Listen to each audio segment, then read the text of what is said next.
ప్రభువా, నా పెదవులను నా హృదయమును శుద్ధి చేయుము.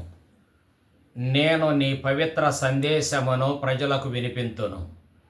పితకు పుత్రునకు పవిత్రాత్మకు స్తుతులు, ఆదిలో వలె ఇప్పుడును ఎల్లప్పుడును కలుగునుగాక. సామాన్య కాలములో 23వ ఆదివారము. ప్రియమిత్రులారా, ఈ ఆదివారపు మొదటి పఠనం సొలొమోను జ్ఞాన గ్రంథము నుండి గ్రహింపబడినది. అధ్యాయం 9 వచనాలు 13 నుండి 18b వరకు. ఈ పాఠ్యభాగం దివ్య జ్ఞానం అనే అంశాన్ని గురించి చర్చిస్తుంది. దివ్య జ్ఞానం అనేది మానవ మాతృల బుద్ధికి అంతుపట్టనిదని తేటతెల్లం చేస్తుంది. దివ్య జ్ఞానం దేవుని చిత్తంతో ముడిపడి ఉంటుంది కనుక దేవుడే తన జ్ఞానాన్ని నరునికి ఒక వరంగా ప్రసాదించాలి. లేకుంటే మానవులు దేవుని మహత్కార్యాలను గ్రహించలేరు, దేవుని ఆలోచనలను అర్థము చేసుకోలేరు. దేవుని సంకల్పం ప్రకారం మనిషి నడుచుకోవాలంటే దివ్యజ్ఞాన వరం దేవుని నుండి పొంది తీరాలి. ఈ అంశమును సొలొమోను జ్ఞాన గ్రంథం ఇట్లు వెల్లడిస్తూ ఉంది. దేవుని ఆలోచనలు ఎవరికి తెలియను? అతని చిత్తమును ఎవరు గ్రహింపగలరు? నరుల బుద్ధి బలహీనమైనది. అతని ఆలోచనలు అతనిని పెడత్రోవ పట్టించును. నశ్వరమైన మా దేహము మా ఆత్మమును కృంగదీయును. ఈ మట్టి శరీరము ఆలోచనాత్మకమైన మా బుద్ధి శక్తిని నిరోధించును. ఈ భూమి మీది వస్తువులను తెలుసుకొనుటయే మాకు కష్టము. ఇక స్వర్గలోక విషయములను అర్థము చేసుకొనగలవాడు ఎవడు అని ప్రశ్నిస్తూ ఉంది. జ్ఞాన గ్రంథం అధ్యాయం 9 13 నుండి 16 వరకు. ఎవడునూ అర్థం చేసుకొనలేడు అని ఖండితంగా చెబుతుంది. అనగా దేవుడు కలుగజేసిన ఈ లోకములోని వింత వింత వస్తువుల రహస్యమును గాని, చిత్ర విచిత్ర సృష్టి సౌందర్య శోభను గాని అర్థం చేసుకొనేటంత సామర్థ్యం నరుల బుద్ధికి లేదు అనేది ఫలితార్థం. బలహీనమైన నరుల బుద్ధికి ఈ లోకపు విషయాలే అంతుపట్టనప్పుడు స్వర్గలోకపు విషయాలు ఎట్లు అంతుపడతాయి? అంతుపట్టవు కదా. మరి అట్టి దుస్థితిలో నరుడు అజ్ఞానిగానే జీవితం గడపాలా? అతడు దారితెన్ను కానరాని చోటునను వెలుగంటూ ప్రసరించని చీకటి లోయల్లోనూ ప్రయాణించాలా? ఈ ప్రశ్నలకు జ్ఞాన గ్రంథమే సరి అయిన సమాధానాన్ని కూడా జోడించింది. ప్రభు, నీవు నీ జ్ఞానమును దయచేసిననే తప్ప, స్వర్గము నుండి నీ పవిత్రాత్మను పంపిననే తప్ప నీ చిత్తమును ఎవడు తెలిసికొనగలడు? నీవు నీ జ్ఞానమును నరులకు దయచేసినందువలన భూమి మీది నరులు రుజుమార్గమున నడుచుచున్నారు.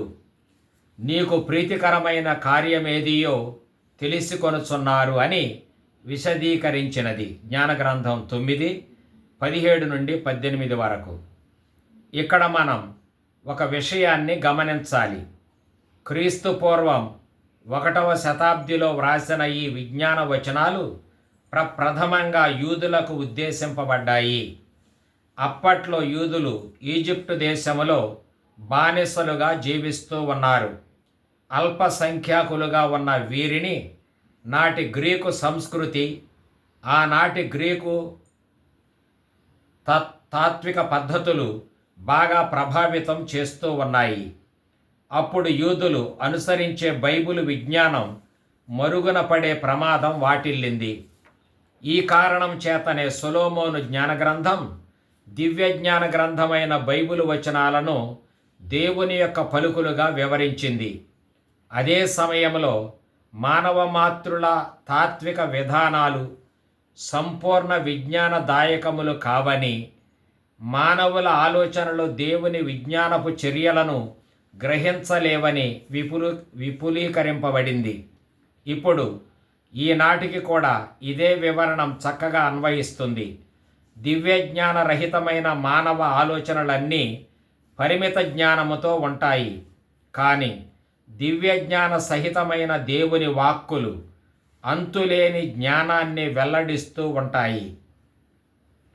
కావున నరుడు తన బుద్ధిశక్తిని దివ్యజ్ఞానం అనుగ్రహించే వెలుగుతో నింపుకోవాలి. అప్పుడు గాని నరుడు సన్మార్గమున నడువలేడు. నరుని జీవితం విజయవంతం కావాలన్నా, అతడు జీవిత సార్థకతను సాధించాలన్నా వాని తాత్విక విధానానికి దివ్యజ్ఞానం తోడు కావాలి. కనుక తత్వవేత్తలు ఈ సత్యాన్ని గ్రహింపక తప్పదు. మనం కూడా దేవుని చెంత నిలబడి దివ్యజ్ఞాన వరం కొరకు మొరపెట్టి దానిని ఆ ప్రభువు నుండి పొందాలి. ఇది తాత్విక జ్ఞానమునకు అతీతమైన విజ్ఞానం. దేవుని ఔదార్యం ఎనలేనిది. అందువలన ఆయన తన విజ్ఞానమును తనలోనే దాచుకొని ఉంచుకోలేడు. అది నరులకు వరంగా ప్రసాదిస్తూ ఉంటాడు. దేవుడు అనుగ్రహించే ఈ విజ్ఞానం ద్వారా మనం దేవుని విలువను, సృష్టికర్త విలువను అర్థం చేసుకుంటాం. భగవంతుని పట్ల, ప్రపంచములోని అన్ని వస్తువుల పట్ల నిర్దిష్టమైన భావాలను అలవర్చుకుంటాము. ఇది మొదటి విషయం. రెండవ విషయం ఇది: విజ్ఞానం ద్వారా భగవంతుని ఆధ్యాత్మిక విషయాలను ఆస్వాదిస్తాం. ఆ ఆస్వాదనం వలన ఆనందము, తన్మయము కలుగుతుంది. ఈ విజ్ఞానములో వివేకమనే లక్షణం కూడా ఉంటుంది. వివేక వరం వలన దైవ సత్యాలను వట్టినే అర్థం చేసుకుంటాం. దైవ సత్యాలను చవిచూస్తాం, అనుభవానికి తెచ్చుకుంటాం, ఆనందిస్తాం. మామూలుగా వేద శాస్త్రజ్ఞుల్లో దైవ సత్యాలను గూర్చిన తెలివి ఉంటుంది. ఇది వివేకవరం. కానీ పునీతుల్లో భగవంతుణ్ణి వ్యక్తిగతంగా అనుభవానికి తెచ్చుకొని గాఢంగా ప్రేమించటం అనేది ఉంటుంది. ఇదే విజ్ఞాన వరం. ఈ వరం ద్వారా మనం దైవానుభూతి, ఆనందానుభూతి, ప్రేమభావము పరాకాష్ఠనందుకుంటాయి. అనగా మనం ఆధ్యాత్మిక శిఖరానికి ఎక్కిపోతాము. ఈ ఆధ్యాత్మిక శిఖరాన్ని ఎక్కిపోవటమును గూర్చి భక్తులు చాలా చక్కగా వర్ణించారు. ఈ అనుభవాన్ని కీర్తనకారుడు ఇట్లు పలికాడు: ప్రభు, మోక్షములో నీవు తప్ప ఇంకెవరు ఉన్నారు? ఈ లోకములో నీవు తప్ప మరొక్కటి నాకు రుచించటం లేదు అని అన్నాడు. కీర్తన 73, 25వ చరణం. ప్రభు, నిత్య జీవమిచ్చే పలుకులు నీ నోటి నుండి వెలువడుతున్నాయి. నిన్ను కాదని మరెవరి దగ్గరకు వెళతాం? లోకములోకి వెళ్ళి అక్కడ ఏమి పాముకొంటాము గనుక అని పేతురు పలికాడు. యోహాను సువార్త 6:68. ఇప్పుడు నేను కాదు, నా యందు క్రీస్తే జీవిస్తున్నాడు అని పౌలు తన దైవానుభూతిని వివరించాడు. గలతీయులకు వ్రాసిన లేఖ 2:20. కనుక దేవుడు తన దివ్యజ్ఞానపు వరాన్ని మనకు దయచేస్తే ఈ భక్తులందరికీ కలిగిన అనుభూతే మనకు కలుగుతుంది. ఈ అనుభూతి కేవలం పండితులకు మాత్రమే కలుగదు. చదువు సంధ్యలు, పుస్తక జ్ఞానము లేని పామర జనం మీద కూడా ఈ వరం పనిచేస్తుంది.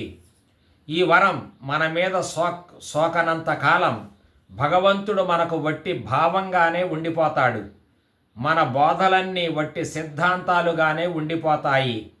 మన హృదయం ఎండిపోయిన నేలలాగా, మోడువారిన కొర్రులాగా ఉంటుంది. ఆ దేవునికి మనకి మధ్య ఏమి సంబంధం ఉందో కూడా గ్రహించలేము. కానీ దివ్యజ్ఞాన వరము మన మీద సోకగానే మన హృదయము ద్రవిస్తుంది. అప్పుడు భగవంతుడు ఒక భావములాగా కాక ఒక వ్యక్తిలాగా అనుభవానికి వస్తాడు. ఆయన్ని తండ్రిగాను, రక్షకునిగాను, మన సర్వస్వంగాను భావిస్తాం. హృదయంలో ప్రేమ పుడుతుంది. ప్రేమ పెళ్ళుబికి వస్తుంది. మనలను మనం సంస్కరించుకొనటం మొదలు పెడతాం. అయితే వినయముతోనూ భక్తి భావముతోనూ ఈ వరము కొరకు అనుదినం ప్రభువును అడుగుకోవాలి. ఈ వరాన్ని అడిగేవారికి ప్రభువు తప్పక ప్రసాదిస్తాడు. పరలోకమందున్న మీ తండ్రి తనను అడుగువారికి పవిత్రాత్మను ఇచ్చును అని క్రీస్తు ప్రభువు నొక్కి చెప్పలేదా? లూకా 11:13. విజ్ఞాన వరాన్ని కాంక్షించి చిత్తశుద్ధితో మొరపెట్టుకునే వారికి ప్రభుని ఆత్మయే పరమవరంగా లభిస్తుంది. ఆ ఆత్మ వరమే విజ్ఞానం. ఇప్పుడు విజ్ఞానపూరితమైన క్రీస్తు బోధలను ఆలకించుదాం. నేటి సువార్త గ్రంథ పఠనం లూకా సువార్త నుండి గ్రహింపబడినది. అధ్యాయం 14, వచనాలు 25 నుండి 33 వరకు. అలనాడు క్రీస్తు యెరూషలేమునకు ప్రయాణిస్తూ ఉన్నాడు. పెద్ద జనసమూహం ఆయనని వెంబడిస్తూ ఉంది. ఆ సందర్భంలో ప్రభువు శిష్య లక్షణాలను పేర్కొన్నాడు. ప్రభువు శిష్యులకు ఉండవలసిన 3 లక్షణాలను ఉదాహరించాడు. మొదటిది, క్రీస్తు శిష్యుడు క్రీస్తు కొరకు, క్రీస్తు తరపున సొంత తల్లిదండ్రులను, భార్యను, బిడ్డలను, అన్నదమ్ములను, అక్కచెల్లెండ్రను, కడకు తన ప్రాణమునైనను పరిత్యజించాలి. లూకా 14:26. హీబ్రూ భాషలో పరిత్యజించటం అని అంటే అన్నిటి మీది కంటేను ప్రభువు పట్ల పరిపూర్ణ అంకిత భావం కలిగి ఉండటం. క్రీస్తు కొరకు ఆయన శిష్యులు ఆలుబిడ్డలను, ఆప్తులను, అన్ని రకాల అనుబంధాలను త్రెంచుకోవలసి ఉంటుంది. తుదకు ప్రాణత్యాగం కూడా చేయక తప్పదు. అంటే ఏమిటి? వీరంతా మనకు విలువైన వారే కదా, వీరిని వదులుకొని మనం సాధించగలిగేది ఏమిటి? అవును, వీరంతా విలువైన వారే. ఈ విలువైన వారందరికంటేనూ మనకు ఎక్కువ విలువైన వ్యక్తి క్రీస్తే. క్రీస్తే మన జీవితంలో మొదటి విలువ కావాలి. అందువలన ఈ మొదటి విలువ కొరకు మనం ఇతర విలువలన్నిటికీ తక్కువ విలువను ఇవ్వాలి. అవసరమైతే ఈ ప్రధాన విలువ కొరకు ఇతర విలువలను వదులుకోవాలి. మొదటి విలువైన క్రీస్తు కొరకు శాయశక్తులు ఉపయోగించాలి. ఈ ప్రయత్నంలో ప్రాణాలకు ముప్పు వాటిల్లినా సరే అంగీకరించాలి. ఈ ప్రథమ విలువ వెనుక ఉన్న అత్యంత కీలకమైన ప్రమాణం ఇది. ఒకనాడు పేతురు క్రీస్తు ప్రభువుతో, ప్రభు, మేము సమస్తమును విడిచిపెట్టి నిన్ను అనుసరించాము అని అడిగాడు. అందుకు యేసు అతనితో, దేవుని రాజ్యము నిమిత్తము ఇంటిని, భార్యను, బిడ్డలను, అన్నదమ్ములను, తల్లిదండ్రులను పరిత్యజించిన ప్రతివాడు ఇహలోకమున ఎన్నో రెట్లు ప్రతిఫలమును, పరలోకమున నిత్య జీవమును పొందును అని మీతో నిశ్చయముగా చెప్పుచున్నాను అని అభయమిచ్చాడు. లూకా 18:29. దీని ప్రకారం యోచిస్తే క్రీస్తు కొరకు ఆయన శిష్యులు చేసే త్యాగాలు వృధా కావు. అవి నూరంతలుగా ఫలిస్తాయి. ప్రభువును భయభక్తులతో సేవించే శిష్యులకు ఈ లోకమందే కాదు, పరలోకమందు కూడా దైవాశిస్సులు లభిస్తాయి. అవి లెక్కించలేనంత మిక్కుటంగా ఉంటాయి కూడా. ఇది మొదటి లక్షణం. రెండవది ఇది, క్రీస్తు శిష్యులు తమ శిలువను ఎత్తుకొని ప్రభువును వెంబడించాలి. లూకా 14:27.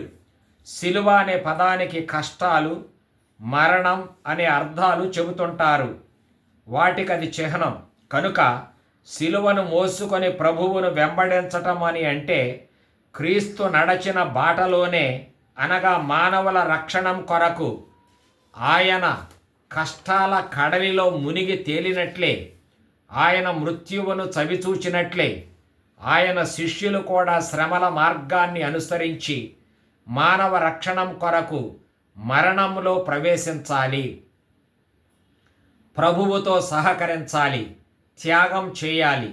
యోహాను వ్రాసినట్లు ఈ త్యాగ ఫలం ఇది, నన్ను సేవింప కోరువాడు నన్ను అనుసరింపవలెను, అప్పుడు నేను ఉన్న చోటుననే నా సేవకుడును ఉండును.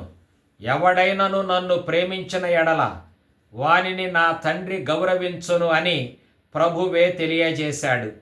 యోహాను 12:26. అందువలన సిలువ అనే పదాన్ని ఆలకించగానే మనం బెంబేలు పడిపోకూడదు. ఆ సిలువ నుండి ఏకధారగా జాలువారే మహిమలో మనం భాగస్థులం కానున్నామని గ్రహించి సంతోషించాలి. ప్రభువును అనుసరించాలి. ఈ శిష్యత్వం నిరర్ధకమైన ప్రయత్నం కాదు, కానీ ఫలభరితమైన ధన్యత్వం. మూడవ లక్షణం ఇది. క్రీస్తు శిష్యుడు క్రీస్తు మీది భక్తితో సమస్త సంపదలను కూడా త్యజించాలి. శిష్యరికం గొప్ప బాధ్యత. దానిని సక్రమంగా నిర్వహించాలంటే వేరే ఆలాపనలు ఉండకూడదు.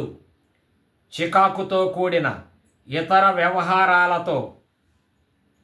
వ్యవహారాలలో మునిగిపోతే ప్రభువు అప్పగించే బాధ్యతలను నెరవేర్చలేము.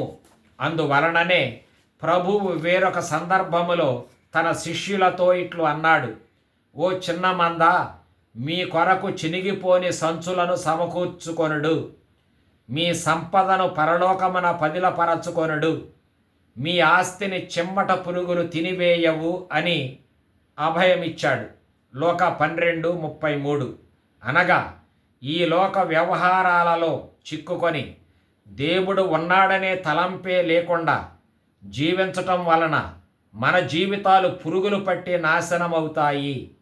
ఈ లోక సంపదలన్నీ మనకు పనికి రాకుండా పోతాయి. దేవునికి మనకు సంబంధం లేనందువలన జీవితాలు సుఖమయం కావు.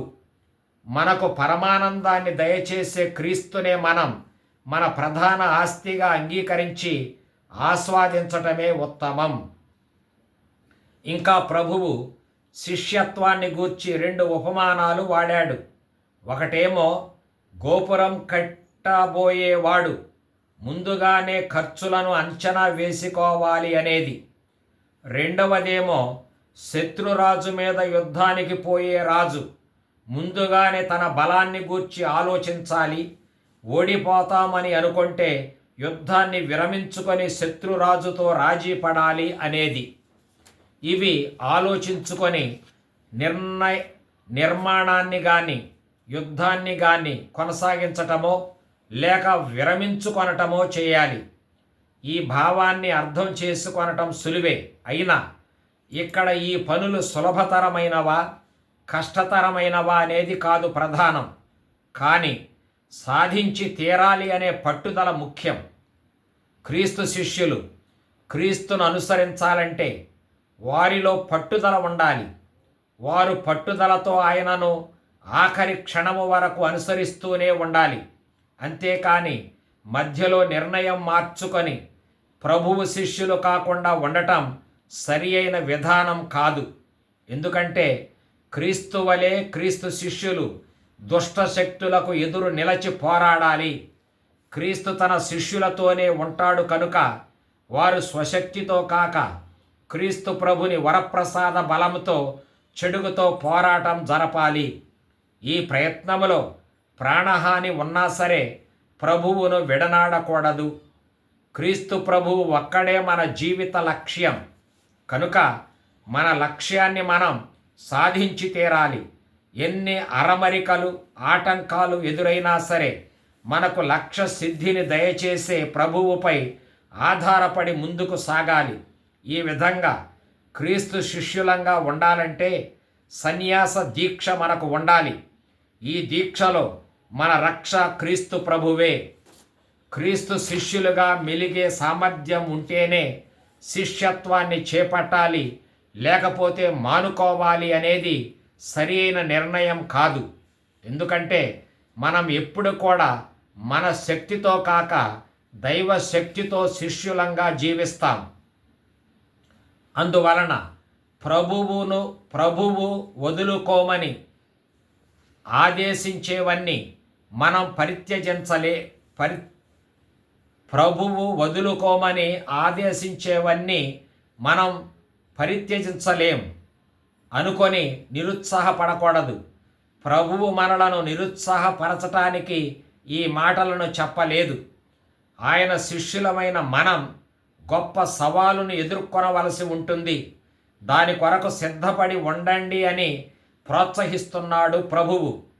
మనలను అప్రమత్తం చేస్తూ ఉన్నాడు, అంతేగాని బెదిరించటం లేదు. మనం చేయవలసిందల్లా ఒక్కటే, క్రీస్తును అనుసరించటములో ఆటంకం కలిగించే వ్యక్తిని కానీ సొంత ఇష్టానిష్టములను కానీ వదులుకోగలిగి ఉండాలి. ఇది కష్టమని అనిపించవచ్చును, కానీ అసాధ్యం కాదు. ప్రభుని వరప్రసాద బలం మనకు తోడై ఉంటుంది కనుక ఈ కార్యాన్ని మనం సాధిస్తాం. క్రీస్తు శిష్యులు కాగోరేవారు కానీ లేక క్రీస్తు శిష్యులు అయిన వారు కానీ తమకు తామే స్వయంగా నిర్ణయం తీసుకోవాలి. ఆ నిర్ణయం ప్రకారం జీవించాలి. దానికి కట్టుబడి ఉండాలి, పట్టుదల ఉండాలి. మరొకరు మన తరపున నిర్ణయం చేయకూడదు. స్వంత నిర్ణయం దైవ సంకల్పాన్ని నెరవేర్చటానికి ఎంతగానో తోడ్పడుతుంది, ఆత్మబలాన్ని ప్రసాదిస్తుంది. కనుక ఈనాటి మాట ఇది: త్యాగధనులే ధన్యజీవులు, ధన్యత నొందిన వారే నిత్యజీవులు. సర్వశక్తిమంతుడైన ప్రభువు ఈ మా ధ్యానములో పాల్గొనిన భక్తులందరినీ చల్లగా దీవించి కాచి కాపాడునుగాక. పితా పుత్ర పవిత్రాత్మ నామమున ఆమెన్.